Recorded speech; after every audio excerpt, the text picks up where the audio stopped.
اس نے ایک مانگنے والے کو جھٹ سے کچھ نکال کر دے دیا۔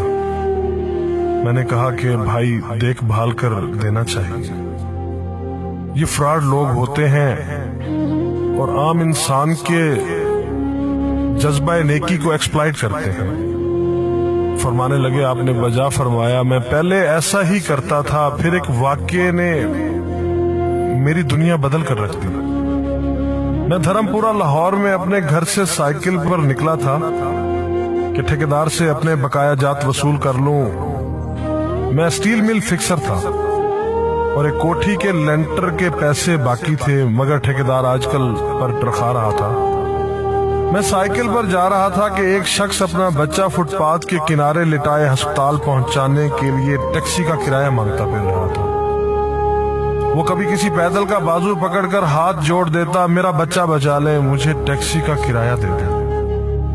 تو کبھی موٹر سائیکل والے کو ہاتھ دے کر روکتا، کبھی کسی کار والے کے پیچھے بھاگتا کہ وہ کار میں اس کے بچے کو ہسپتال پہنچا دے۔ کوئی رکتا تو کوئی نہ رکتا، جو رکتا وہ بھی اسے گھور کر دیکھتا اور آپ والی سوچ کر اسے ڈانٹتا، کام کر کے کھانے کی نصیحت کرتا اور آگے نکل جاتا۔ میں جو سائیکل سائیڈ پر روک کے ایک پاؤں زمین پر ٹیکے اس کا تماشا دیکھ رہا تھا، اچانک اس کی نظر مجھ پر بھی پڑی۔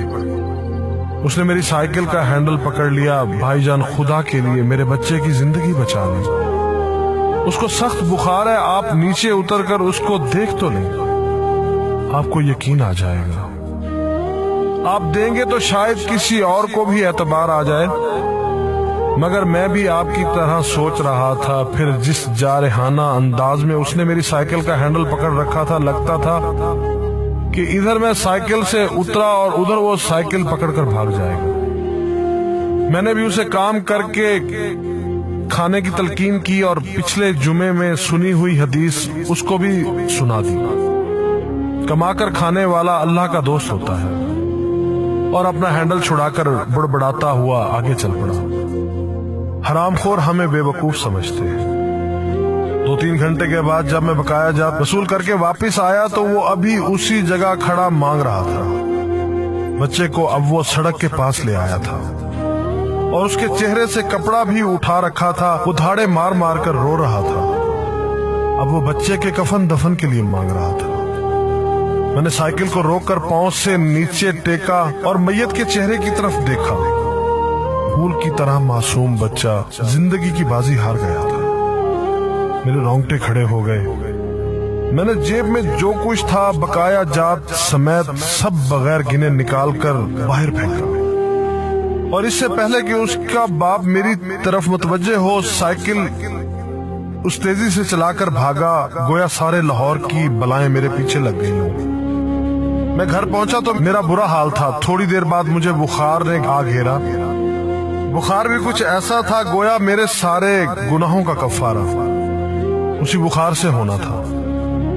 گھر والے مجھے ہسپتال کے لیے لے کر نکلتے اور میں چارپائی سے چھلانگ لگا دیتا۔ مجھے ہسپتال نہیں جانا تھا، میں اسی بچے کی طرح ایڑیاں رگڑ رگڑ کر مرنا چاہتا تھا۔ 2-3 دن کے بعد بخار کو تو آرام آ گیا، مگر میں ذہنی مریض بن گیا۔ مجھے لگتا گویا میرا اپنا اکلوتا بیٹا جو 3ری کلاس میں پڑھتا تھا وہ اس بچے کے کفارے میں مر جائے گا۔ میں نے بچے کا اسکول جانا بند کر دیا۔ بیوی کے بار بار اصرار کے باوجود میں بچے کو اسکول تو کیا دروازہ کھولنے بھی نہیں جانے دیتا تھا۔ 40 دن گزر گئے تھے اور بچے کا نام اسکول سے کٹ گیا تھا۔ وائف نے اپنے بھائی سے بات کی جو دبئی کی کمپنی میں کیشیئر تھا۔ اس نے مجھے باہر بلانے کے لیے پاسپورٹ بنانے کو کہا، مگر ایک تو میں شناختی کارڈ بھی پیسوں کے ساتھ نکال کر بچے کی میت پر پھینک آیا تھا، دوسرا میں خود بھی بچے کو اکیلا چھوڑ کر باہر نہیں جانا چاہتا تھا۔ وہ 40 دن قیامت کے 40 دن تھے۔ 40ویں دن 10 بجے کے لگ بھگ ہمارے گھر کا دروازہ بجا۔ دروازہ میں نے خود ہی کھولا اور سامنے اس بچے کے باپ کو دیکھ کر مجھے چکر آ گیا۔ مجھے لگا جیسے ہم دونوں آمنے سامنے کھڑے خلا میں چکر کاٹ رہے ہیں۔ درمیان میں بچے کا چہرہ بھی آ جاتا۔ میری کیفیت سے بے خبر اس باپ نے مجھے دبوچ لیا اور پھوٹ پھوٹ کر رونا شروع کر دیا۔ وہ کچھ کہنے کی بجائے میری ٹھوڑی کو ہاتھ لگاتا اور اسے چوم لیتا، جبکہ میں پتھر کا بت بنے اس کی گرفت میں تھا کہ اچانک مجھے جھٹکا لگا اور میری چیخ کچھ اس طرح نکلی جیسے کسی کو پانی پیتے وقت اچھو لگ جاتا ہے اور پانی اس کے منہ اور ناک سے بہہ نکلتا ہے۔ میں اس بچے کے باپ کو سختی کے ساتھ سینے سے لگائے یوں رو رہا تھا گویا اس کا نہیں بلکہ میرا بچہ مر گیا ہے۔ ہمارے رونے سے گھبرا کر پورا محلہ اکٹھا ہو گیا تھا۔ آہستہ آہستہ 40 دنوں کا غبار نکلا، اس کو میں گھر میں لے کر آیا۔ محلے والے بھی آ گئے تھے جنہوں نے اس آدمی سے بہت افسوس کیا۔ کچھ دیر بعد اس نے اپنی جیب سے میرا شناختی کارڈ نکالا اور مجھے واپس کیا، پھر جیب میں ہاتھ ڈال کر کچھ پیسے نکالے اور میرا شکریہ ادا کر کے کہنے لگا کہ آپ کے پیسے بڑے برکت والے تھے، شاید آپ کے خلوص کی برکت تھی کہ میرے بہت سارے کام ہو گئے۔ سارے اخراجات کے بعد کچھ پیسے بچ گئے تھے، ان میں کچھ پیسے میں نے ادھار لے کر ڈالے ہیں، یہ آپ قبول کر لیجئے، باقی میں بہت جلد آپ کو واپس کر دوں گا۔ میں نے پیسے واپس لینے سے سختی کے ساتھ انکار کر دیا اور منت سماجت کر کے اسے پیسے رکھنے پر راضی کر دیا۔ اس کے بعد میں یہاں بطور اسٹیل فکسر آ گیا۔ میں جی جان سے کام کرتا تھا، چند ماہ میں ترقی کر کے فور مین بن گیا۔ 3 سال بعد میں نے سالے کی مدد سے اپنی کمپنی بنا لی۔ اور اس بچے کے والد کو بھی اپنی کمپنی میں بلا لیا۔ آج وہ میری کمپنی میں فور مین ہے۔ اس بچے کے بعد اللہ نے اس سے 2 بیٹوں اور 1 بیٹی سے نوازا ہے۔